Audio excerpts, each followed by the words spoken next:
Greetings. This is Skyler Saunders seeing what's current. What's going on out there in the digital universe? Tonight, I will be discussing the various topics, including Lil Durk's new album review, a review of it. Almost Healed. It's fire. For the most part. Some tracks that you can skip through, but for the most part, it's fire. And I'll tell you why. But also on deck is another discussion of Biggie and Tupac. This would have been Biggie's birth month, and next month is Tupac's birth month in June. I'm going to explore a question I've had for the past few years, wondering if they actually orchestrated their own murders and their own deaths. That's something that we're going to be talking about. We're going to be chopping it up. All right, let's go with the first. Lil Durk, Almost Healed. He has he has the artwork with him with the bloody right eye and the bandages around his head. It's very graphic, almost gruesome, but it works. It's probably he had a almost like a contest to see how many people would respond to an image, or guess what image would be, and he's over 100,000 comments that he would release it, but he switched it over. He said that the album would drop on today, 26th of May 2023, and he has since been able to conjure up enough people to understand what's really going on in his world. It was refreshing. And they call him a drill rapper, but it was more of a trap rap kind of feel. He wasn't boisterous and yelling and going really fast and harsh like most drill rappers do. But he took that sensibility from the trap music and made it his own. And a welcome surprise to me was to hear Alicia Keys' voice as kind of like his therapist, speaking on behalf of what he would say. That's where she landed on the album. She had her own part to play, and she played it well. It was a very welcoming introduction to the work. He had guest features including J. Cole and Kodak Black. I like J. Cole's some of his work, but even before that, Durk, he holds his own for a good 6-7 tracks, and maybe even more, maybe about 11 to 12 or 15 tracks out of the 20 or so odd tracks that are on there. But he said this one line that I thought was pretty key. It was something that's very interesting. He said, "I send money for funerals even though they going to hell for all them niggas that they killed." I was like, that's a hard line. That's hard. He sends money to these funerals. He knows they're going to go to hell in his mind. There's no heaven or hell, of course. But in his mind, he's thinking that he's going to, support the people that, gun down other opps, the opposition, and he's going to be able to send them, money and benefits, although they're on their way to the highway to hell, even though there is no heaven or hell. But Durk holds his own. He has a very strong flow. He has a very discernible voice. He's been through pain and trauma. That's part of what this album is called, Almost Healed, because he lost his friend King Von in Atlanta. He lost his own brother just either a few months or a few years after that. And he's still recovering from the trauma. Now, not everybody has to have therapy. I have therapy every 6 months. That's my therapy, every 6 months. Some people go every 6 days or 6 weeks, 6 months, like me. But for somebody like Durk, it seems like he needs this album to be his therapy. It needs to be his way of releasing the trauma. It's his way of saying to himself that he's on board, and he's declaring himself that he's, within the system of being in therapy. He's admitted it. He doesn't hold back on that. It's one of the things that is so crucial, to a lot of people have, but not everybody needs therapy. That's true. You don't need therapy, but if you do, then there's nothing wrong with that either. It just don't put it on everybody, because not everybody is necessarily in line to receive it. Another hot bar, I thought, came from the guest on the album, J. Cole. And I'm tardy to the party, I'll admit. I've never heard of Far-Fetch. Never heard of Far-Fetch until I heard this album. You guys could probably laugh and clown me. That's cool. I'll take it all. But I never heard of Far-Fetch. And it's a multi-billion-dollar company. Never heard of it. Not until this Lil Durk album. Because he's talking about this girl, she's online looking for Far-Fetch, and he's in there, doing his thing. And then, it gets to a point where it's like, I didn't even hear that before. I didn't even know that was a thing. I didn't even know there was even in existence. It's a $1 billion company, head by a Portuguese man. So I'll get to the J. Cole line. All right, he says, I never even heard of Lil Buddy till somebody murdered Lil Buddy. Now I'm on the phone searching Lil Buddy name.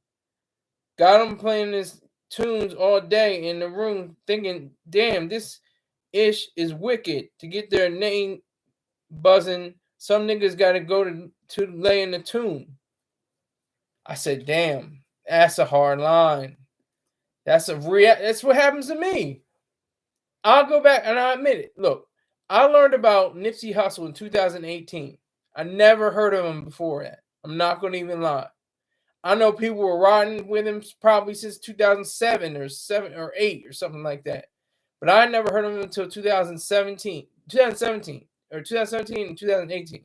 And that's in that span of time. And, I thought he was awesome. I thought he was cool.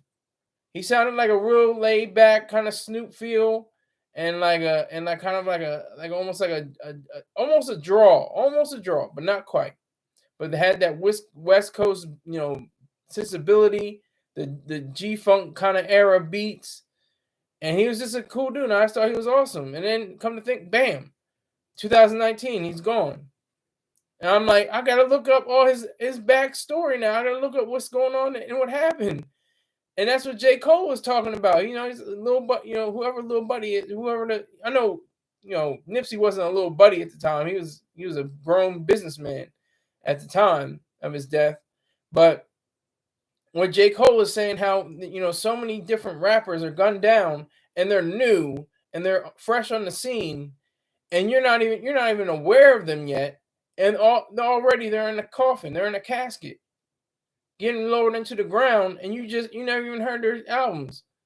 And then and that's what happens, and they blow up after that. Hopefully that the money from the streams and the, all the different merchandise and everything goes to their family and their beneficiaries. That's all you can hope for, because that's what you get when you have somebody that blows up and you don't even know who they are, and they died, and they get gunned down, they get shot in the streets like a damn dog.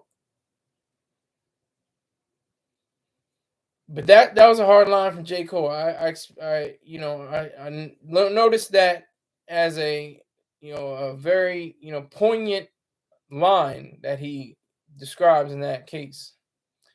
And I think for the most part, Almost Healed, it takes you on a ride.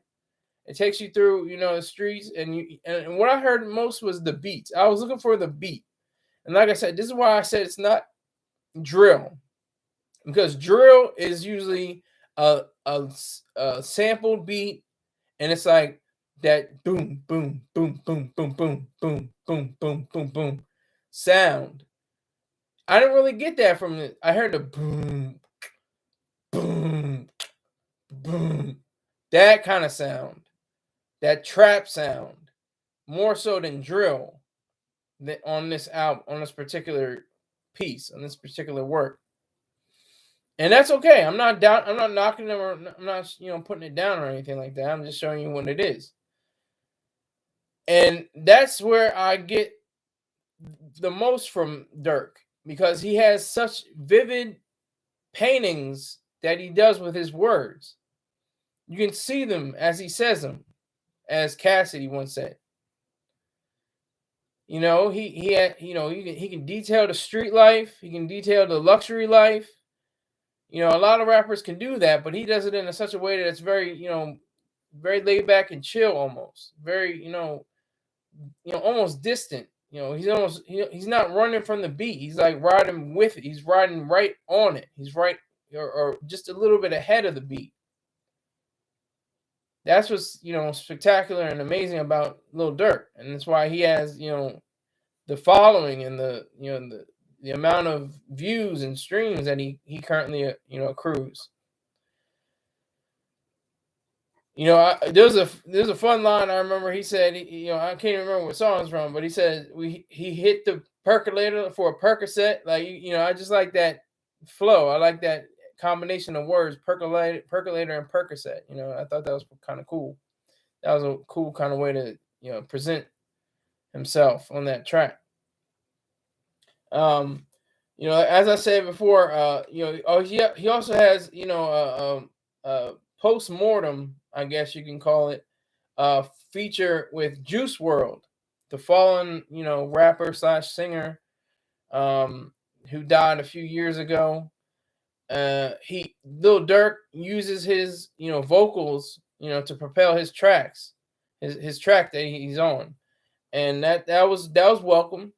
That was a good song that he made with him. It had a good melody to it. Of course, Juice WRLD had one of the best melodic voices in the game. He was compared a lot to T-Pain without the auto tune. He had that sensibility about him that he could still sing and be on a rap record and hold his own. So that was pretty cool. Rockin' power to Juice WRLD. He had, like I said, he had on the same day they dropped an album. Kodak Black. He has his own album that he dropped. MYB Exchange. Hey, Skyler, representing. Thank you. Check out the top 2 parts. Tonight's goal is $15. I'm trying to get $15. If you send in $2 and tell a friend to send in $2, and you know how it goes. Let that keep going on the way. I appreciate you. I appreciate everything you do. I appreciate the fact that you're on this live right now. So thank you. Make sure you hit my Cashapp on my PayPal.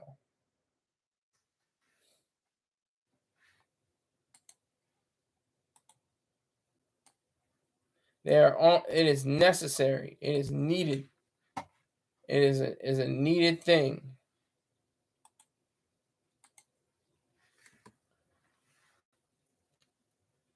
So, Kodak Black, when he comes on the track, I just get, excited in a way that's cool. Like, it's cool that he's on the track. I'm excited for him. Good, do your thing, get that money.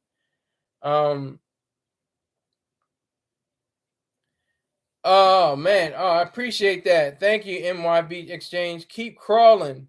Yes, I know. Yeah, I know. That's what I said. $2, just $2. That's it. Just $2. I'm not asking for much. It don't have to be $5. Yesterday I got my goal. My goal was $10. Then I got 11. So that would hype me up. If it got me a little bit under that or on that, I would have still kept it at 10. But I'm seeing if I can get to 15. We'll see what happens with that. But thank you, MYB Exchange. You said you subscribe via Star Report. Respect to you. Send in $1 or $2, whatever fits your fancy. I'm going to donate soon. Respect that. Respect. Salute to you. All right. But back to this Kodak Black. he he didn't let me down, but I was listening to it, and he didn't have any hot bars for me.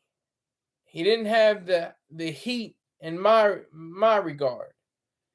It wasn't like he was whack. He wasn't whack. He came with it, but he didn't have the fire bar that J. Cole had when he was a guest on the album. Kodak Black, he was like a C plus B minus, kind of like that. J. Cole was like an A minus. And Lil Durk is like an A. He's just an A throughout the entire project. He carried himself. There's over 20 tracks, I think there is. And he just goes in. He goes hard. He's naming his ops. That's one thing I guess you can call him a drill rapper again, because he's naming his ops. That's what they do. They call people out on the songs. They don't mind. They'll do it in a second. But there's nuances to drill. Like there's nuances to trap. There's nuances to drill because there's songs about, relationships and being in love and, caring about each other. Then there's songs again about, laying people down, pulling out the sticks and getting busy. That's part of the whole culture. That's what it's all about. That's what it feeds on.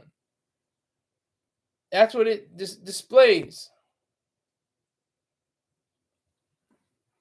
It at first glance or first listen can be very jarring. It can be very harsh. It can be very hard to hear. To have these voices come at you with these bombastic lines and these rhythms and all this talk. But it's real. It's so uncensored, so without any regard or guardrails or it's Adult Swim. It's like it's not even a game. It's totally on point. It's completely going up, all the way up. So that's what is going on with that. That's what's going on with Lil Durk's. I guess you can call it an experiment. This album, was kind of experimental. He kind of went outside the box with this one. He didn't draw within the lines on this. He painted a portrait all by himself. He didn't go paint by numbers. What you expected, what you saw. Like I said, from the very beginning, I did not expect Alicia Keys to be on this album. It could be just my dumb self. But I didn't even expect her to just grace this album with her presence. But she did it anyway, and she did it well. And J. Cole and the late Juice WRLD, and you have Kodak Black. They all put in, their work and their whatever levels they, felt like they could do. And they probably got, everybody except Juice WRLD, of course, probably got a good figure for being a feature. Now, J. Cole is known for not having features on his own albums, but he features on other people's albums. If he has any features, it's very few. He may have 1 or 2 features out of 5 albums. And that's okay. There's nothing wrong with that. They compare that to Nas. Nas gets that a lot. From his first album, had no guest appearances. Illmatic. Not one person was a guest list. He brought it though. He brought it to the point where nobody could, outrhyme him, outlast him. Illmatic should have won the Pulitzer. If rap was really regarded as it is now, when Kendrick Lamar won a few years ago with Damn, Illmatic definitely won, the Pulitzer. No doubt about that.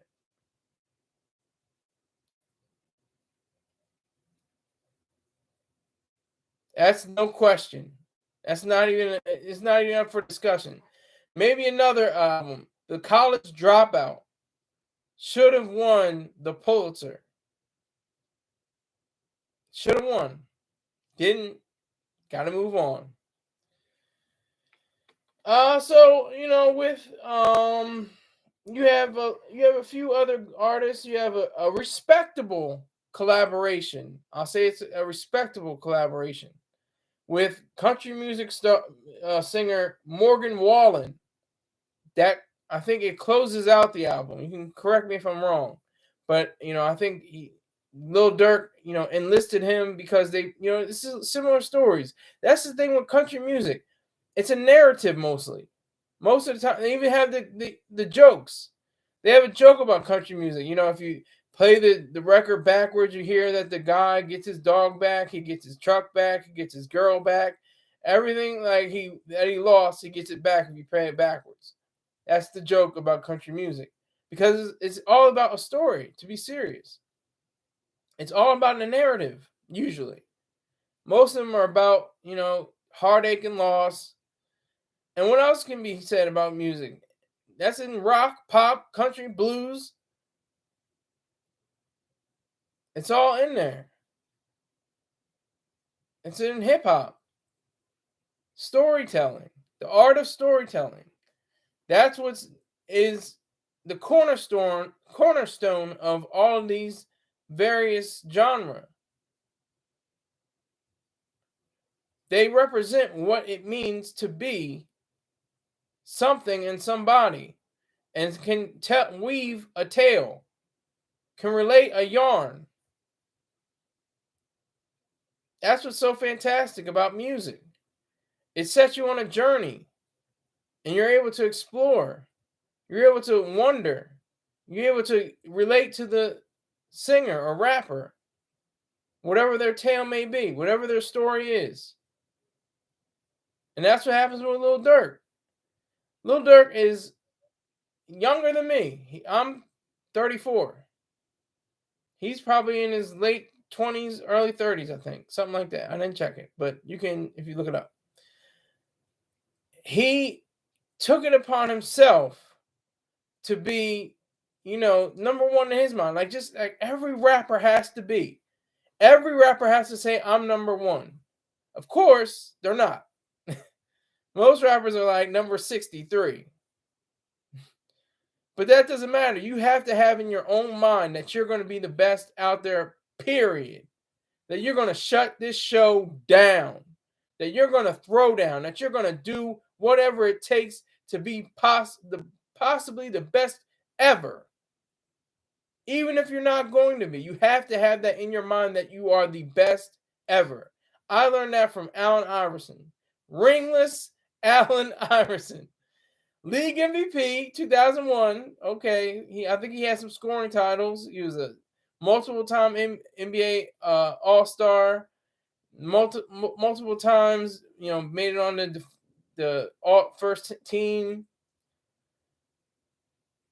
But he didn't get that ring. Not one. Not a single one. Row 110 checking in right now. Salute to you. The topic tonight, I hope you're listening, Lil Durk's new album review. And I'll be talking about Biggie and Tupac and how they orchestrated their own murders, possibly. Salute. Respect to you. Also, I have $15 is the goal. I'm trying to get there. I have zero. I have $0 of $15 currently raised. So I need everyone out there to tell somebody about this show. And the more there are, the more they'll do. Oh boy, okay, wait a minute. We got something going on here. Wait a minute.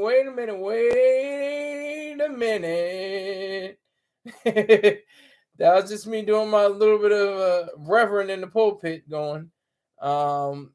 Just wait a minute. Isn't that a Ray J song with Lil Kim? Anybody remember that? Are you old enough to remember that? Anybody?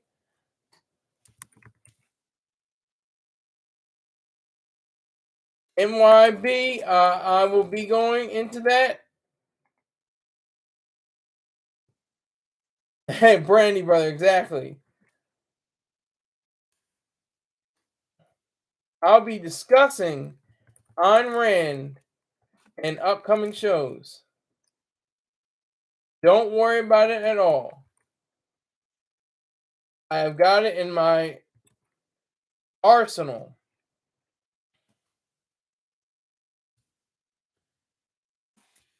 You have to keep up with me.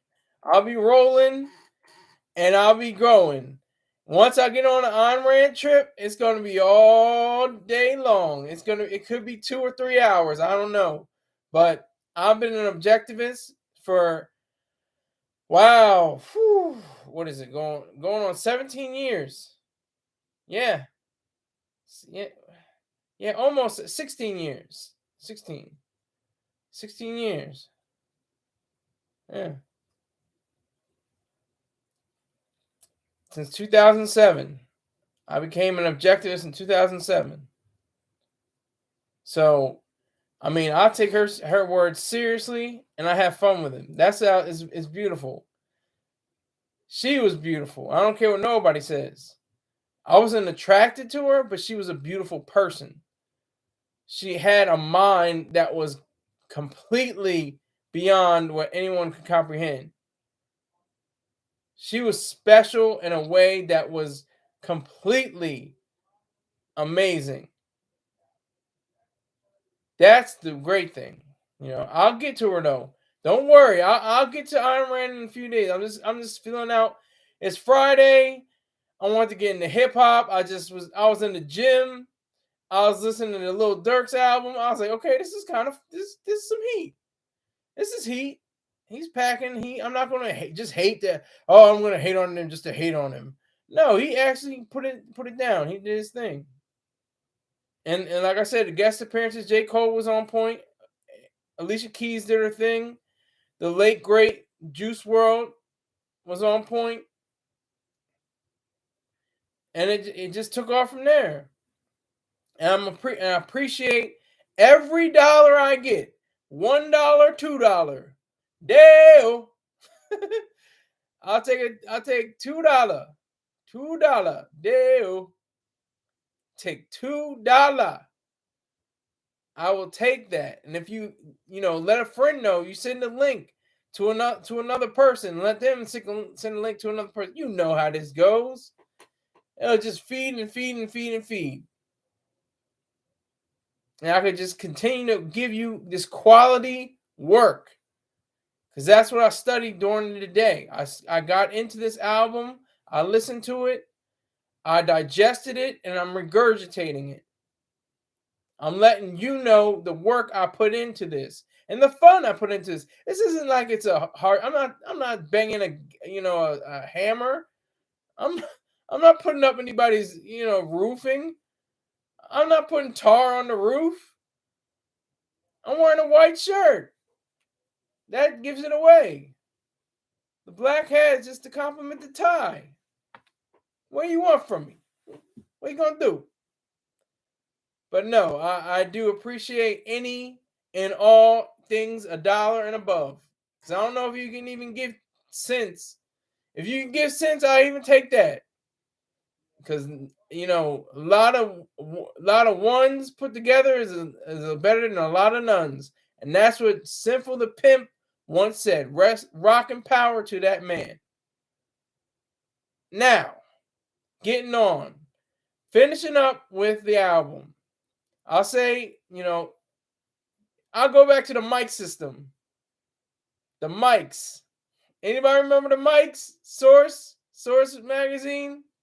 If you remember the Source magazine, put a 1 up in the chat in the chat room. Put a 1 up if you remember Source magazine. Anybody remember that? Oh, okay, Ricardo Emanuel coming through. He remembers. Respect to you. Oh, Roll 110 remembers.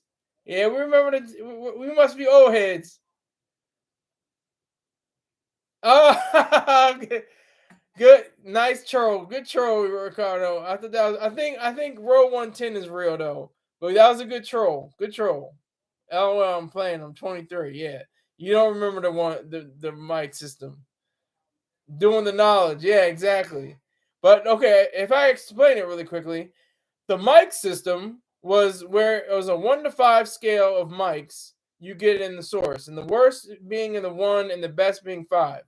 Only about maybe less than 10 albums have been declared 5 mic albums. Among them are The Blueprint and Illmatic, and I think Life After Death or Ready to Die, and a few more. Just a few more. But anyway, if I was going to go by the mic system, I would give Almost Healed 4.5 mics, 4.5 mics. Not a full 5 mics, not perfect, but a 4.5. It's a strong showing, and he did his thing. I definitely respect his, his gangster and the way he delivered himself. So that's my review of Almost Healed. And go check it out. Put it on. It's on the streaming services: Spotify, Apple, Tidal, whatever you have to do. And enjoy the album. Enjoy the ride. Now, this is something that's been cooking in my mind for for 2 decades at least. Okay. What happened? What took place with Biggie and Tupac? Not the fact that they were murdered and that they have unsolved murders, but what happened before then? What happened in their lives? What happened to their work ethic? Salute NYB Exchange, with respect to you, sir. But what happened in their mind frame? What did they do in their songs, in their lyrics? Well, I'll tell you what they did. They talked about not being with the goody goodies in heaven and going to hell. And life is an everyday struggle, and ready to die, and suicidal thoughts. That's Biggie. Tupac. A whole video was shot, and he was acting like he. Wait a minute, hold on. Here's money on the floor. NYB Exchange is saying how to donate. Once you go to either, I'll put it up again. Hold on. Go to Cashapp, Skyler Saunders 1, or PayPal, paypal.me/Skyler Saunders. Either one of those. If you go into the Cashapp app and put in money, Skyler Saunders 1, and you can send how much money you want. I'm not going to say, oh, you got to send me something that'll fold. You got to send me something that's going to be good for me and my soul. Send whatever you feel, whatever makes you feel. Oh, the meat video? Oh, okay. We'll get to that. We'll talk about that after that. I'm on a mission, though. I'm on a mission. We got to talk about this Biggie Tupac. I always wanted to know this because he had a whole video. Tupac shot a whole video of him acting like he was in heaven. Who does that? The closest that I can think was to say to something that did that was Jay-Z. Jay-Z had a video of him being shot to death, but that was metaphorical. That was him saying that I'm getting rid of the Jay-Z character and I'm stepping into the Sean Carter role. And he did that for 2 years, I think, and then went back to Jay-Z. So, I mean, don't expect one person to say, "Oh, I'm retiring."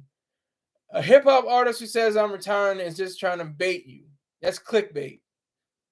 They're saying, "Oh, I got another album in me, but I don't feel like putting it out yet. I'm gonna put it out when I say that I'm about to retire." But getting back to Biggie and Tupac, these are two individuals who struggled in their lives, who had hard lives. They could have had happy lives, but they chose to have harsh, rough, terrible, happy, good, sad lives, mixture. And they showed it in their work. Ready to Die. Life After Death. What's beef? Life After Death. You're nobody till somebody kills you. And never forget an interview that Biggie had. He said he doesn't wish death on anyone because there is no coming back from that. He didn't wish it upon anyone else. He wished it upon himself, though. He was fat, black, and ugly as ever. However, he was coochie down to the socks. That was Biggie. That was what he was on. He was on that tip. He was on that level. He was all about that life. That's what it was. But Tupac, I wake up in the morning and I ask myself, is life worth living or should I blast myself? A lot of people claim that he was a forerunner for the suicidal thoughts, or like Biggie was a forerunner to suicidal thoughts. It started with one of the roles was filled by Scarface with the Ghetto Boys when he said, "I could bang myself and get it over with." But that's bull s.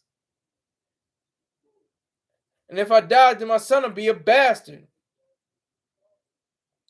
That was Scarface, and mine is playing tricks on me.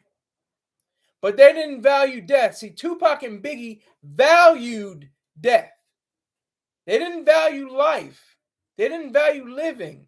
Sure, they can ham it up, and I love it when you call me Big Papa, and around and round we go. And it seems like they're having a good time and everything is fun. But in what's not being shown is the mental anguish that these artists carried with them. So I'm just asking a question. I don't have any facts. I don't have any kind of ideas otherwise. Yes, MYB Exchange says RP Sinful to P. You can even say Sinful to Pimp. You can say, because he's not here anymore. If he was here, you might want to protect it and respect the idea of him being a P. But you can just come out and say Sinful to Pimp now.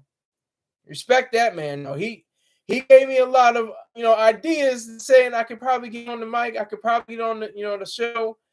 But it started with Troy Star Terrain, Mr. Terrain. He was the one that said, why don't you show your face and then run your mouth? I'm running my mouth, and he'll give me a few pointers every time in a few of the weeks. Like, maybe you need to do this. You should tweak that, do this, and I appreciate that. Respect to him. But I want to get to this main idea of Biggie and Tupac loving death. They didn't love life. They loved death. I'm watching an excellent documentary series called Dear Mama by Alan Hughes, which Tupac didn't beat up personally. He just sent 10 guys to beat him up, okay? 10 guys to beat up Alan Hughes. Alan Hughes is the same guy that's doing the documentary. Stranger than fiction, I know. It's weird. It's a weird world, but it's true. But it's excellent. It has great production value. It's wonderful to watch and see, this artist evolve into from a boy to a man. It's exciting and it's engrossing and invigorating. It's powerful. I suggest it, and I hope you request it on your streaming services. I think it's on Hulu. You go to Hulu and type in Dear, put in or speak Dear Mama. That was so incredible. I mean, the fact that he he wasn't born in a jail, but he was in his mother's womb during the time that she was in prison. And just the fact that he had such a tumultuous life after that. He was born unto a man that was not around.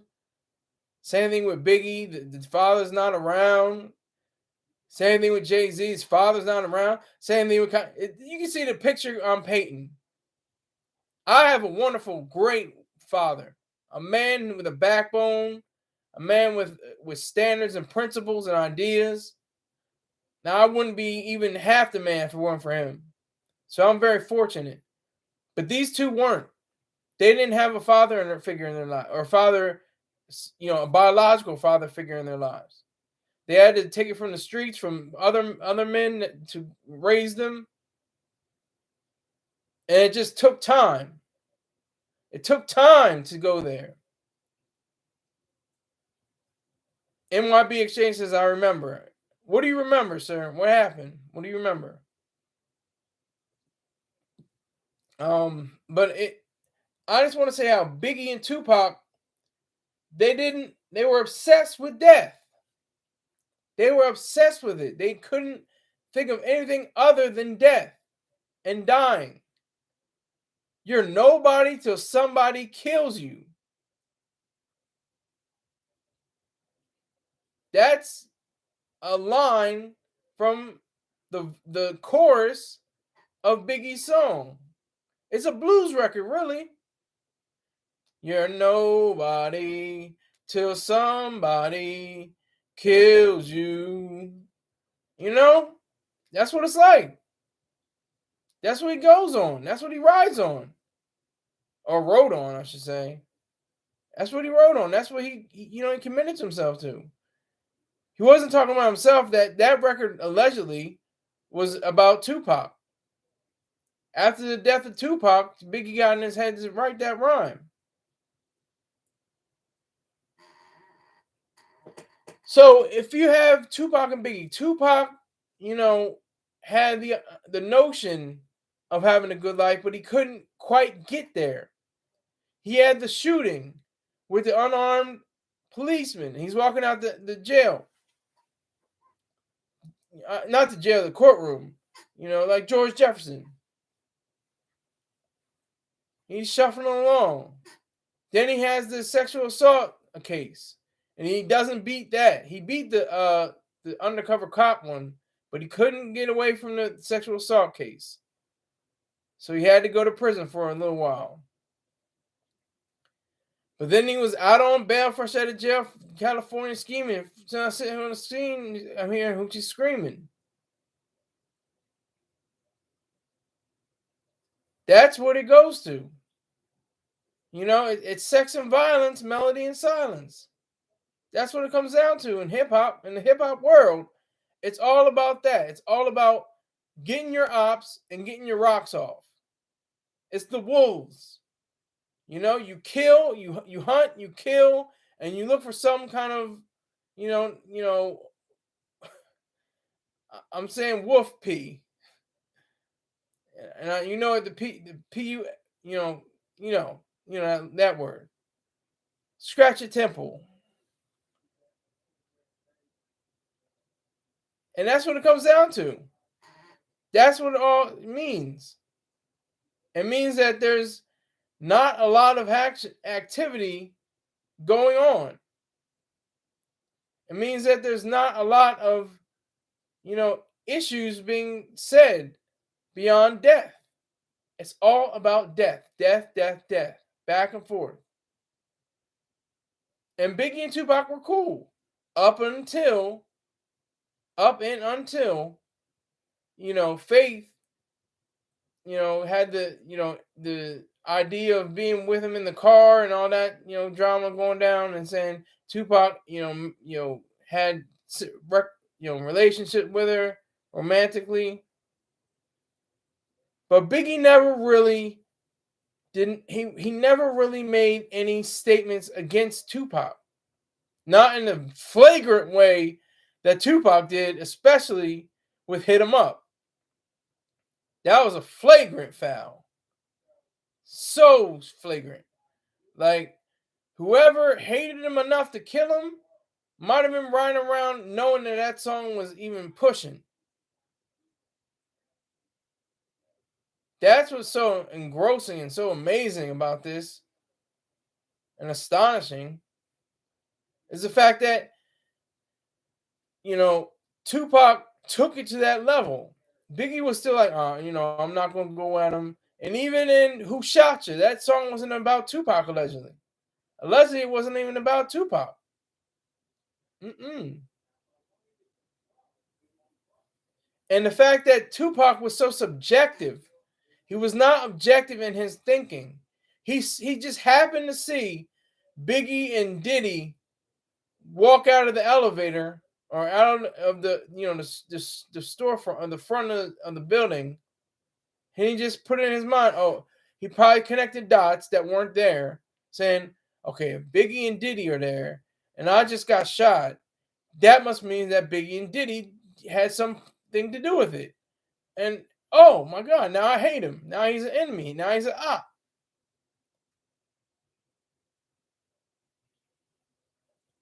Tupac got shot and killed in Vegas. Las Vegas, Nevada. After a Tyson fight. We all know what Chris Rock said. I'm quoting him right now. After a Vegas fight, you know how many people saw him get killed? There are dozens of people who know and have witnessed him being shot down like a dog in the street.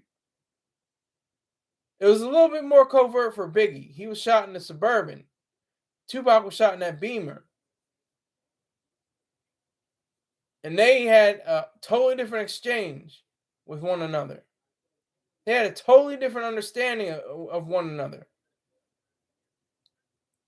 That's what makes it so special and so interesting, how they didn't have any regard for life.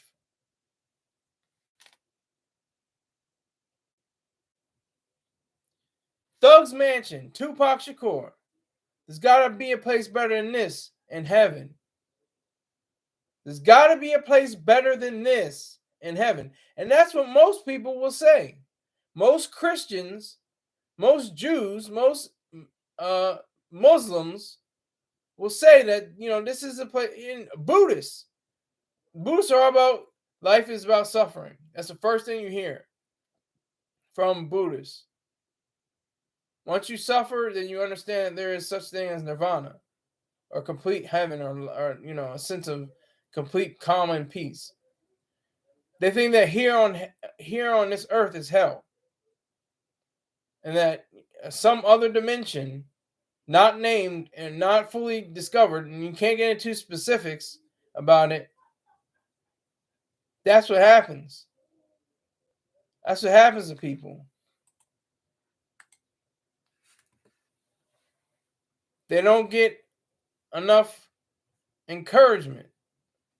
Like, I'm encouraging you to send $1 or $2 to my Cashapp or my PayPal.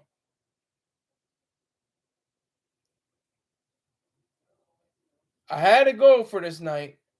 Doesn't look like I'm going to reach it, but I wanted to test the water.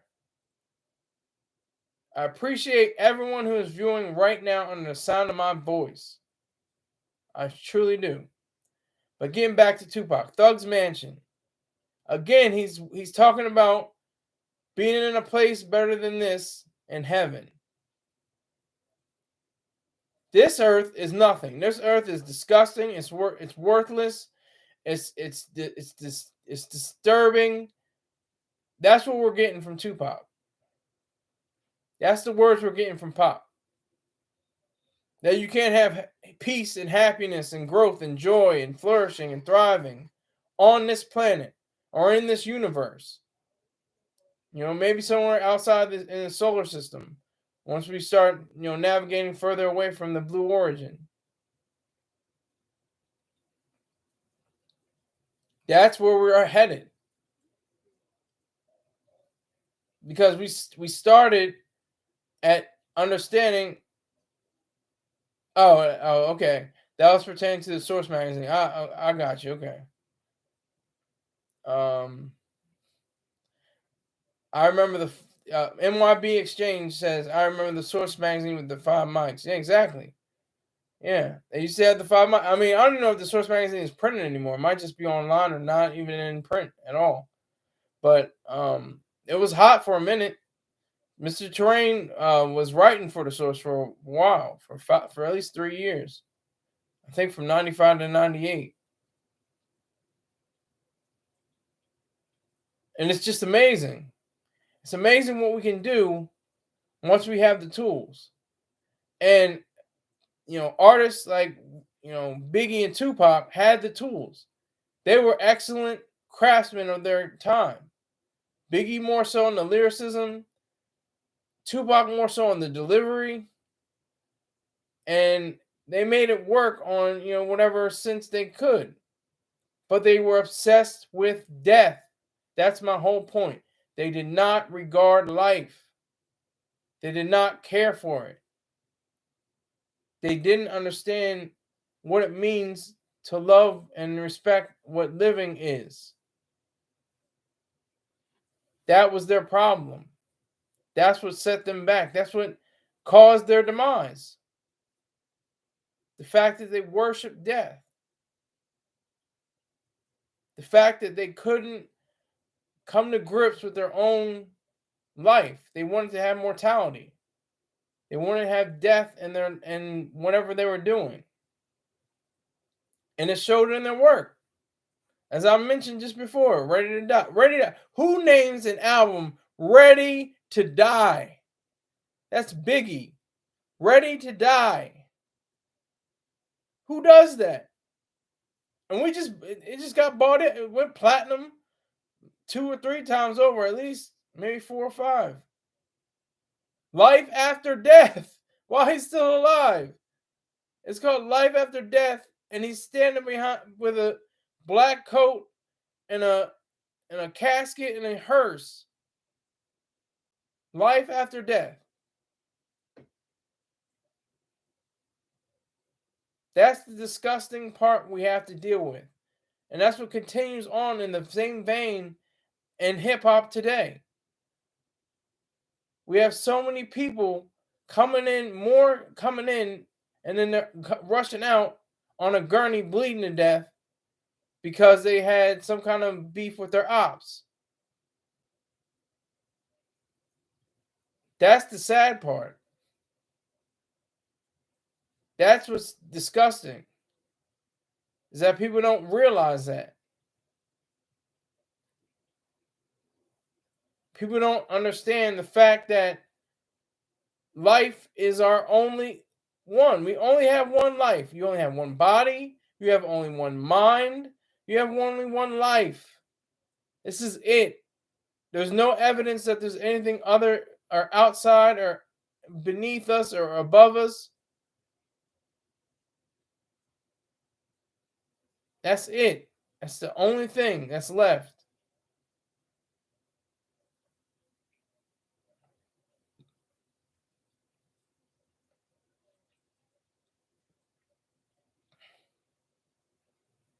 That's what's so important to understand. The fact that we have just one life. Like Nas, I think he got 5 mics from Stillmatic. All he had was one. He had 5 mics, but on his album he had 1 mic, saying that all he needs is 1 mic to express himself. Like I have this 1 mic to express myself. You can't see it; it's built in the computer, but I'm using it. You can hear me speaking. You hear me talking. Everyone that's under my voice, I appreciate you, because I love life. My life is enjoyable. My life is great. And it's fun. It makes sense. You know, I'm making money. I'm having a good time. I'm not ready to make an album called Ready to Die and Life After Death or Thug's Mansion or shoot a whole video about me being in heaven. It's like it's almost in our face. That's why I asked the question: did they orchestrate their own murders? So it looks like somebody killed them, but they had their own information. They had their own idea into how to best cover up and make sure that their murders were not discovered, that they go unsolved. That's what both of them may have done. I'm saying this all allegedly. I have no facts. I have no ideas other than my own curiosity. That's all it is. That's all I'm thinking about. The fact that they may have orchestrated their own deaths. They could have had a part in their own dying. It's just something I always question, because you have 2 major figures, 2 huge stars. Everybody knows them. They had jokes about them during President Obama's run when he was a president. You know, he was saying how, you know, they're still looking for Biggie and Pac's murderers or something like that. Some foolish line that evil president had. He's evil along with Trump. They're both in the same category. Same thing with Biden. all three of them are, made it worse. But that's the key to all of this. That's what is so crucial to understand. You have to love your life. You have to be engaged with living. One chance. One chance at this. And you're out. We don't have any evidence of what is happening outside of this. So why worry about it? Why even spend at least a half a second thinking about, oh, I don't want to do this. This is bad. I'll go to hell. Or I'm a good person and I do good things, and so I'm going to heaven. It doesn't work like that. It works like you saying, this is my only opportunity. This is my only chance at life. And I'm going to make the best of it completely and totally without anyone else's regard. That's what I'm going to do. That's how I'm going to see the world. That's how I'm going to see my family and my loved ones and my friends. I'm going to value them because I value life. I value my pets. I value my husband or my wife or anyone like that. Ali Kwan. Thanks, MYB Exchange. You said you're doing great. I appreciate that, sir. Thank you very much for that. Respect to you. If you haven't figured out how to make the donation, just hit me up. We can talk about it behind the scenes on email or whatever message you have, Telegram, Instagram, WhatsApp, whatever we want to talk about. We can talk about it. We can talk all day about me getting this money. I can talk all day about that. But that's the thing too. Biggie was going to get $5 million from Diddy. And I think he did get $5 million after a while. And Tupac, he wasn't wealthy. He had enough money. He was probably 6 figures in. His money was made after he was dead. What's something he probably orchestrated in his mind to do. He sold Diamond just like Biggie sold Diamond after their deaths. So 10 million plus records. And I know Tupac has at least 75 million records sold. Biggie, I think, is like 20 or 25 million, I think, something like that. Correct me if I'm wrong. I know you can be in the chat and say, oh, well, you idiot, you stupid. Yeah, is this how many he actually had? Hey, by all means, please let me know. I am stupid. I don't get a lot of things. It takes me a long time to realize things. That's fine. But I'm just letting you know that Biggie and Tupac were obsessed with death. And I'm just putting it out there. Some as a question, just a big question mark.